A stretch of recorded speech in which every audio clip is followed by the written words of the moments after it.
नमस्कार, मैं रामनाथ स्वागत करता हूं एक और नई वीडियो में। बिना नीतीश नायडू के भी प्रधानमंत्री बन सकते हैं नरेंद्र मोदी। जाने क्या है वो सियासी फॉर्मूला। नीतीश कुमार और नायडू अगर बीजेपी का साथ छोड़ देते हैं तो एनडीए बहुमत का आंकड़ा पार नहीं कर पाएगी। ऐसे निर्दलीय और छोटे दल की भूमिका बहुत ही महत्वपूर्ण हो जाएगी। और जी हाँ दोस्तों, आपको बता दें नरेंद्र मोदी तीसरी बार भी प्रधानमंत्री बनेंगे, लेकिन तब जब चंद्रबाबू नायडू और नीतीश कुमार दोनों ही एनडीए में बने रहे, क्योंकि बीजेपी के पास महज 240 सीट है और बहुमत के लिए 32 सीटों की जरूरत और है। टीडीपी और जेडीयू मिलकर 28 सीट जीत चुकी है और चिराग पासवान के पास 5 सीट है। नायडू और नीतीश पर टिका हुआ है पूरा समीकरण। आइए आपको इस तरह समझाते हैं। 3 सहयोगी की बदौलत बीजेपी को 272 सीट के बहुमत आंकड़ों को पार कर रही है। लेकिन क्या हो अगर चंद्रबाबू नायडू बीजेपी का साथ छोड़ दे? क्या हो अगर नीतीश कुमार फिर से पलटी मार दे? क्या नरेंद्र मोदी का प्रधानमंत्री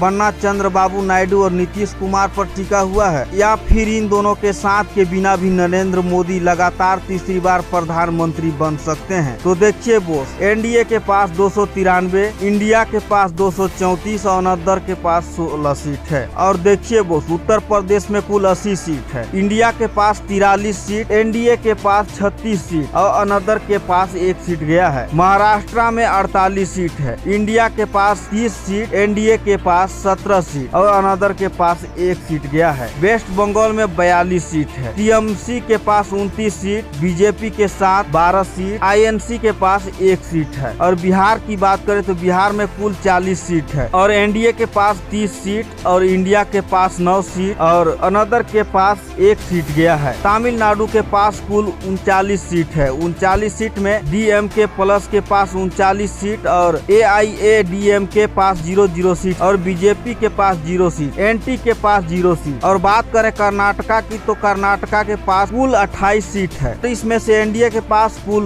19 सीट और आईएनसी के पास 9 सीट और अनदर के पास 0 सीट है। और जी हाँ दोस्तों, आपको बता दें मध्य प्रदेश के पास कुल 29 सीट है और बीजेपी को कुल 29 सीट ही मिली है और इंडिया को 0 और अनदर को 0। और राजस्थान की बात करें तो राजस्थान में बीजेपी को 14 सीट और इंडिया गठबंधन को 11 सीट मिली है। और दिल्ली के बात करें तो दिल्ली के पास कुल 7 सीट है, इंडिया के पास कुल 7 सीट ही आ चुका है। और जी हाँ दोस्तों, आपको बता दें हरियाणा में कुल 10 सीट है। हरियाणा में इंडिया गठबंधन के पास 5 सीट और बीजेपी के पास 5 सीट गया है। और गुजरात की बात करें तो गुजरात में कुल 26 सीट है, बीजेपी 25 सीट और इंडिया 1 सीट है। और जी हाँ दोस्तों, आपको बता दें कि नायडू नीतीश पर टिका है पूरा समीकरण। इस तरह से 3 सहयोगी की बदौलत बीजेपी को कुल 72 सीट बहुमत के आंकड़े को पार कर रही है। लेकिन क्या हो अगर चंद्रबाबू नायडू का साथ छोड़ दे? क्या हो अगर नीतीश कुमार फिर से पलटी मार दे? और जी हाँ दोस्तों, आपको बता दें लोकसभा की कुल सीटें 243 सीटों में से अकेले बीजेपी के पास 240 सीट है। एनडीए के पास 294 सीट के साथ बहुमत का आंकड़ा है, यानी एनडीए के पास बहुमत से 22 सांसद ज्यादा है। अगर सिर्फ चंद्रबाबू नायडू छोड़ते हैं तब भी एनडीए का आंकड़ा 278 का होगा, जो बहुमत से 6 से ज्यादा ही है। अगर चंद्रबाबू नायडू के साथ नीतीश कुमार भी छोड़ देते हैं तो तब एनडीए का आंकड़ा 266 है और आंकड़ा बहुमत के आंकड़े से 6 कम है। बिना नायडू नीतीश के कैसे पीएम बन सकते हैं मोदी? तो फिर क्या होगा अगर नीतीश और नायडू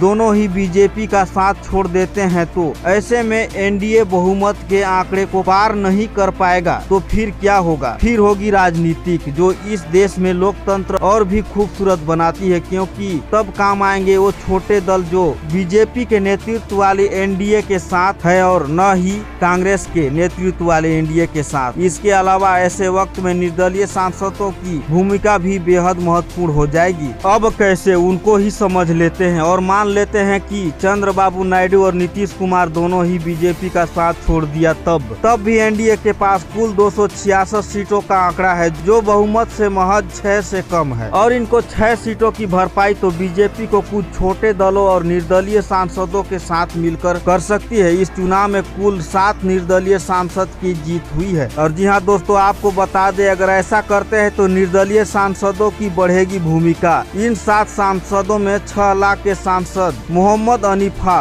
बारामूला के सांसद इंजीनियर रशीद, दमन और दीवन के सांसद उमेश भाई बाबू भाई पटेल, महाराष्ट्र की संगली लोकसभा के सांसद विशाल प्रकाश बाबू पाटिल, कठूर साहिब के सांसद खालिस्तानी नेता अमृतपाल सिंह, करीतकोटी के सांसद सरबतजीत सिंह खालसा और बिहार की पूर्णिया के सांसद राजेश रंजन उर्फ पप्पू यादव शामिल हैं। इन 7 लोगों में से पप्पू यादव, अमृतपाल सिंह और सरबजीत सिंह खालसा के अलावा और 4 निर्दलीय सांसद जरूरत पड़ने पर बीजेपी को समर्थन दे सकते हैं। बाकी 2 और की जरूरत है, उनकी भरपाई तो हो ही जाएगी। अब चाहे वो भरपाई जगमोहन रेड्डी कर दे या फिर कोई और, लेकिन इन सीट की भरपाई तो हो ही जाएगी। अब जी हाँ बॉस, आपको बता दे कि बिना नीतीश कुमार और बिना चंद्रबाबू नायडू के भी सरकार बनने का नौबत आई है तो भारतीय जनता पार्टी पीछे नहीं हटेगी। छोटे दल और निर्दलीय के साथ बीजेपी बहुमत के आंकड़ों को पार कर जाएगी। और जी हाँ दोस्तों, आपको बता दे सरकार के लिए होंगी कई चैलेंज। हालांकि सवाल तभी बरकरार रहेगी कि क्या बीजेपी ऐसा गठन की सरकार चला पाएगी, क्योंकि गठबंधन की अपनी मजबूरियां होती है जिसमें हर सहयोगों की हर एक बात का बड़ा ख्याल रखना पड़ता है। पिछले 10 साल से जिस तरह केंद्रीय में बीजेपी की सरकार चलाई है और जैसे फैसले लिए हैं, उसमें गठबंधन के सहयोगी की किसी की बात का कोई मोल नहीं रखा है। इन सबसे बड़ा उदाहरण है कि 3 कृषि कानून जिसके खिलाफ बीजेपी की सबसे पुरानी सहयोगी शिरोमणि अकाली दल ने सरकार से समर्थन वापस ले लिया था, लेकिन सरकार को कोई फर्क नहीं पड़ा क्योंकि अकेले बीजेपी 300 सीट के आंकड़े पर थी